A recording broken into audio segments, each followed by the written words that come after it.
Did you know the word politics comes from ancient Greek polis, the city-state, in which the first kind of democracy was carried out by its citizens?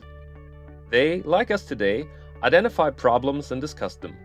We do it on the streets and in bars, and sometimes begrudgingly at Thanksgiving dinners. In Athens, the citizens all came together on a designated hill outside of the city to discuss current issues and create policy solutions.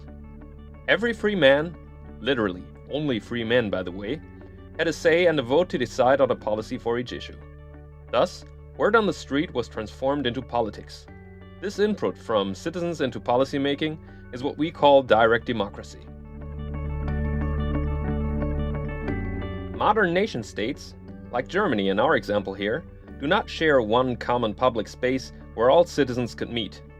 Reaching an understanding about common issues merely by talking them over is unfeasible for the amount of people that would have to be included in our modern societies. The problems of our time are very much different from those of ancient Greece in three ways. Because of the diversity among our citizens, mitigating their issues is far more complex. Moreover, to be a citizen today is no longer a vocation. Unlike the men of Athens, we usually have to work to earn a living and do not have the time to spend all of a day pondering and discussing political issues. That may be part of the reason why many people today feel they do not have the adequate expert knowledge about those issues to contribute to the political sphere. What most modern democracies do instead, then, is have designated representatives from the populace devote their full time to be professional politicians. They carry out the public discussion of issues in our place. Mass media channels their discussions back to our societies, but only the politicians get to decide on those issues in the designated political arena. We, the public, do get the chance to vote for a representative of one worldview or political persuasion in certain intervals, usually every few years. In most of our democratic systems, the representatives are being organized through party affiliation.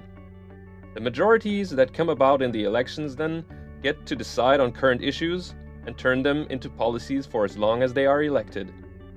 We regular citizens do not get to have an input on policymaking during that time. This system of politics is what we call indirect democracy. Recently, there are people who are no longer satisfied with such a rigid system that all but eliminates the input of citizens from policymaking. They argue that any citizen at any time should have the chance to make their voice heard in the policymaking process, even if they do not want to become full-time politicians. Full-time politicians and parties may still be useful, but every citizen should be given a vote for every issue on the table. In this system, people may choose to delegate their vote to another person whom they trust to make an informed decision in their place.